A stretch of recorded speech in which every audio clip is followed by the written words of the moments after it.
आज हम coordinate geometry के लेक्चर 4 में equation of line parallel to X axis and equation of line parallel to Y axis पढ़ेंगे। कब हमें कौन सी equation parallel to X axis होगी और कौन सी equation parallel to Y axis होगी, ये पढ़ना है। ठीक है, जिन्होंने अभी मेरा चैनल सब्सक्राइब नहीं किया है, please subscribe my channel for more update. Okay, देखो यहाँ पे जो हमें क्वेश्चंस देखना है, कब कोई line parallel to X axis होगी और कब कौन सी line parallel to Y axis होगी। यहाँ पे देखते हैं, अगर हमने इसको देखा तो हमें पता है कि अगर हम कोऑर्डिनेट्स बनाते हैं तो ये एक्स एक्सिस होता है, ये एक्स डैश होता है, ये वाई होता है और ये वाई डैश एक्सिस होता है। तो कब कोई लाइन वाई एक्सिस के पैरेलल होगी और एक्स एक्सिस के पैरेलल होगी, तो हम देखते हैं। जैसे यहाँ पे हमने ये एक्स एक्सिस है और यहाँ पे जो रेड कलर की लाइन है ये किसके है, एक्स एक्सिस के पैरेलल है। ठीक है, एक्स एक्सिस के क्या है, पैरेलल है।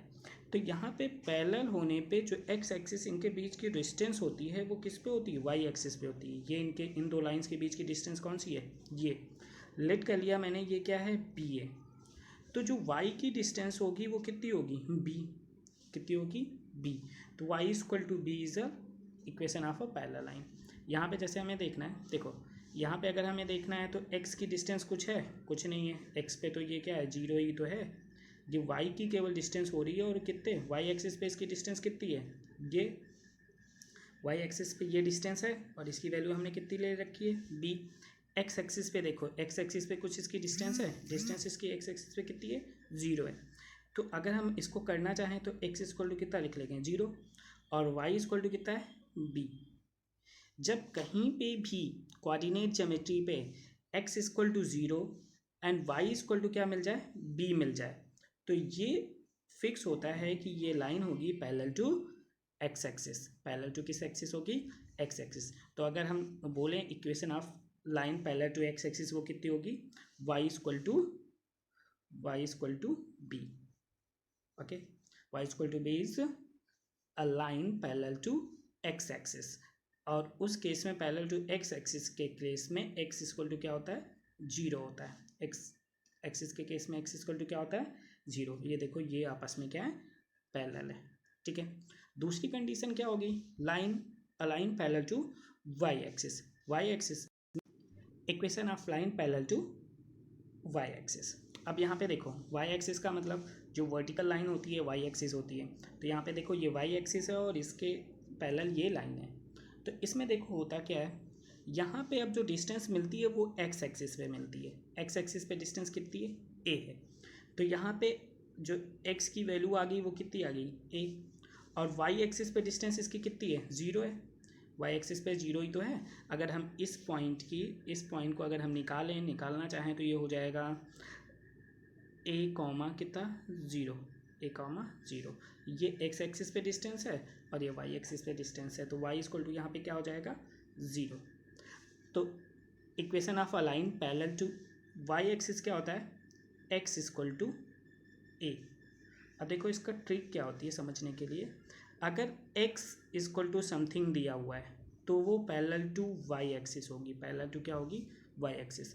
उल्टा होता है, अगर y इक्वल टू समथिंग दिया हुआ है तो वो पैरेलल टू x एक्सिस होगी।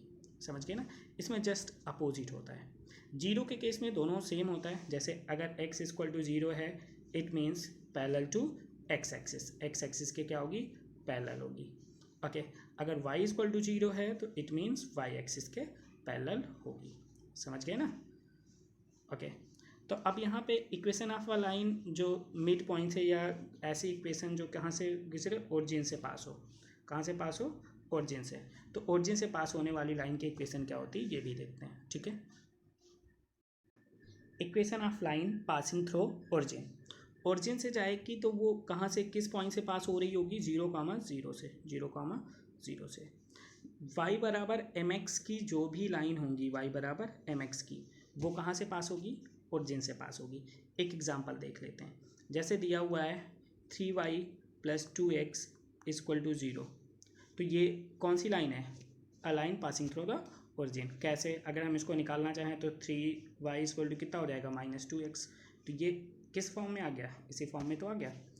और समझते हैं, देखो कोई भी इक्वेशन किस फॉर्म में हो, y बराबर mx के फॉर्म में मतलब y इक्वल टू हम निकालें तो mx आ जाए। m क्या होता है, m इज़ अ स्लोप, ये जो स्लोप होता है इसको हम m बोल देते हैं। तो इसको अभी हमें समझने की ज़रूरत नहीं है, केवल equation of a line passing through the origin की जो इक्वेशन होती है, फॉर्म ऑफ इक्वेशन होती है, वो y बराबर mx के फॉर्म में होती है। किस फॉर्म में होती है, y बराबर mx, ठीक है, y बराबर किस फॉर्म में होती है, mx। अब देखते हैं इसका एक एग्जांपल देख लेते हैं। जैसे कोई इक्वेशन दे रखी है 2x minus 3y equal to क्या हो जाएगा, 0। तो यहाँ पे देखो, यहाँ पे केवल x और y के कांस्टेंट आए, इसके साथ कोई थर्ड कांस्टेंट आए, कांस्टेंट टर्म नहीं आता है, तो इसका मतलब केवल ये किस फॉर्म में होगा, y बराबर mx के फॉर्म में होगा। निकालते हैं, जैसे 2x इक्वल टू 3y इधर चला गया। फिर अगर हमने y की वैल्यू निकाली इसमें से, तो y इक्वल टू क्या हो जाएगा, 2/3x। अगर हम कंपेयर करते हैं तो जो y की वैल्यू है वो m की वैल्यू है वो कितनी हो जाएगी, 2/3, ठीक है। तो y के फॉर्म में ही तो आ गया। अगर हमने जो अभी वैल्यू निकाली वो कौन सी वैल्यू आ रही है, y इक्वल टू 2/3x। अब देखो, अगर इसे हम कंपेयर करते हैं y बराबर mx से, तो x से x ये हो गया और m की वैल्यू क्या आ गई, 2/3। इसी को हम स्लोप भी बोलते हैं, निकालने का तरीका होता है। लेकिन अभी हमें यहाँ पे केवल सीखना है कि equation of a line passing through the origin का जो स्टैंडर्ड फॉर्म होता है, दैट फॉर्म इज y बराबर mx, ठीक है। यहाँ पे हम केवल इस वीडियोस में हम केवल 3 चीज़ देखेंगे, इंपॉर्टेंट है, सबके लिए इंपॉर्टेंट है ये। पहला, parallel to X axis. Parallel to क्या हो रहा है, एक्स एक्सिस। एक्स एक्सिस के पैरेलल होने पे क्या होता है, y बराबर b। पैरेलल टू क्या हो रहा है, y एक्सिस। तो y एक्सिस के पैरेलल होने पे ये जो इक्वेशन होती है ये होती है x बराबर a, ठीक है। और ये होती क्या होती है, जब ओरिजिन से पास होती है। तीनों चीज़ें यहाँ पे गिवन है, ठीक है। समझ में आई बात। ओरिजिन से पास होने का मतलब कि जो x और y एक्सिस जो पॉइंट पे जहाँ पे कट करते हैं उसको हम क्या बोल देते हैं, ओरिजिन बोल देते हैं, और वहाँ से कोई लाइन पास हो रही होती है। ओके, तो यहाँ पे हमने कोऑर्डिनेट ज्योमेट्री का 4th लेक्चर देखा, और ये एकदम बेसिक पॉइंट है। यहाँ से आपको कभी ना कभी, अगर अभी तो MCQs बनने लगे हैं 10th क्लास में, MCQs में सीधा सीधा पूछ लिया जाता है, find the equation of a line parallel to X axis. तो पैरेलल टू एक्स एक्सिस है, इसका मतलब ऑप्शन दे देंगे, 4 ऑप्शन दे देंगे। पहला x इक्वल टू a, दूसरा दे देंगे x इक्वल टू b, तीसरा पैरेलल टू एक्स एक्सिस के पैरेलल हमें निकालना है लाइन की इक्वेशन, और तीसरा दे देंगे y इक्वल टू 0, एंड चौथा दे देंगे y इक्वल टू b। तो इसमें कौन सा ऑप्शन सही होगा, 4th ऑप्शन सही होगा, ठीक है। इस तरह से क्वेश्चंस बन सकते हैं। एक क्वेश्चन का MCQs 1 नंबर में आ ही सकता है, ठीक है। सो इसको ध्यान से पढ़ लेना है, 3 इक्वेशन, ओके।